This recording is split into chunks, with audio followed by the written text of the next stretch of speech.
आपको एक प्रोजेक्ट मिला, बजट भी मिला, आप सारे इनवॉइस ट्रैक कर रहे थे और स्पेंड रिपोर्ट भी सेंड कर रहे थे।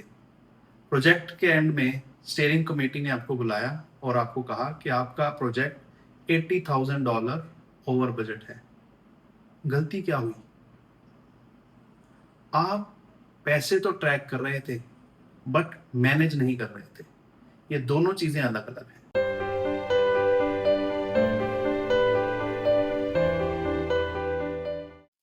हेलो गाइस, आज हम एक बहुत इंपॉर्टेंट टॉपिक समझेंगे, प्रोजेक्ट बजटिंग। और सबसे पहले एक मिसकंसेप्शन क्लियर करते हैं। Project tracking and project managing ये दोनों अलग अलग चीजें होती हैं। ज्यादातर प्रोजेक्ट मैनेजर प्रोजेक्ट ट्रैक करते हैं और अच्छे प्रोजेक्ट मैनेजर दोनों करते हैं।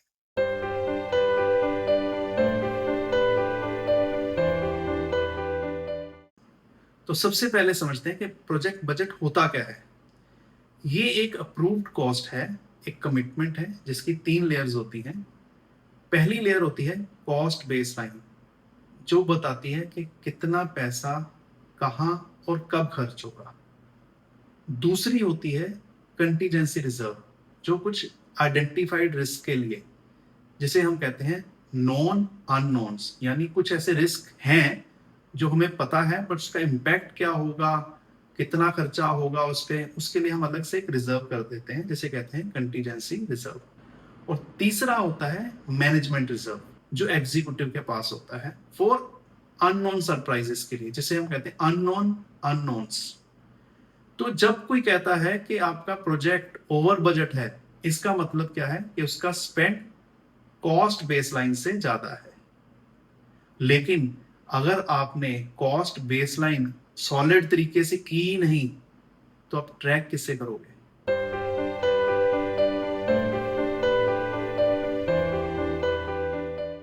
हर प्रोजेक्ट 5 फेसेस से निकलता है।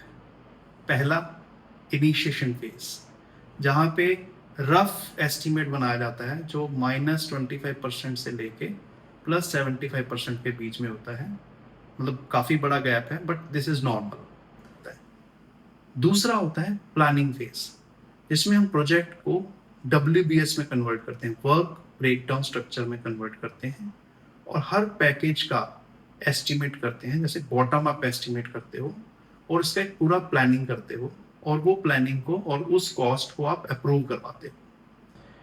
तीसरा होता है एग्जीक्यूशन फेज। यहाँ पे जो आपने अप्रूव करवाया है बजट, उसको आप कलेक्ट करते हो, स्पेंड करते हो और प्लान से कंपेयर करते हो। चौथा फेज होता है जो कि बहुत इंपॉर्टेंट है, जिसे हम कहते हैं मॉनिटरिंग एंड कंट्रोल। और यहीं पे ज्यादातर प्रोजेक्ट मैनेजर्स गलती करते हैं। इस फेज में करना क्या होता है, EVM यानी अर्न्ड वैल्यू मैनेजमेंट यूज करके प्रॉब्लम को आने से पहले ही रिजॉल्व करते हैं या आइडेंटिफाई कर लेते हैं। फिर लास्ट फेज आता है जिसे हम कहते हैं क्लोजर। इसमें सारी डॉक्यूमेंट्स बनाते हैं कि जो भी हमने लर्निंग की है वो सारा हम डॉक्यूमेंट करते हैं, ताकि नेक्स्ट जो इसी टाइप का प्रोजेक्ट हो उसमें हम इसको रेफरेंस लेके जो इस प्रोजेक्ट में गलती की है वो ना करें।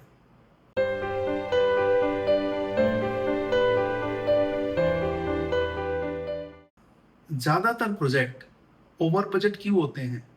क्योंकि मोस्टली टीम्स सीधे प्लानिंग से एग्जीक्यूशन में आती हैं और मॉनिटरिंग एंड कंट्रोल को स्किप कर देती हैं।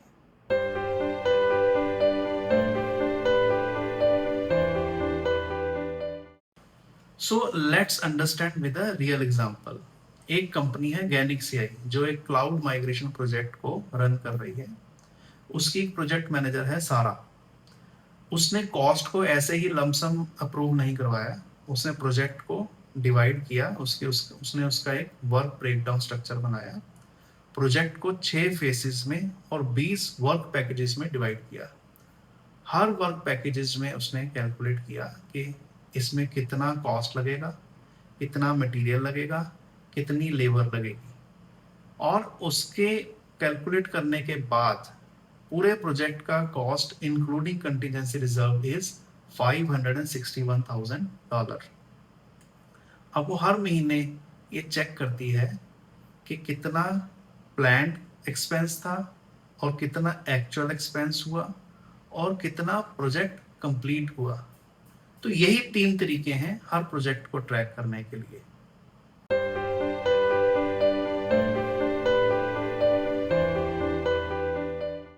Now to summarise it, project budget की 3 लेयर्स होती हैं, cost baseline, contingency and management reserve, और हर प्रोजेक्ट 5 फेसेस से निकलता है।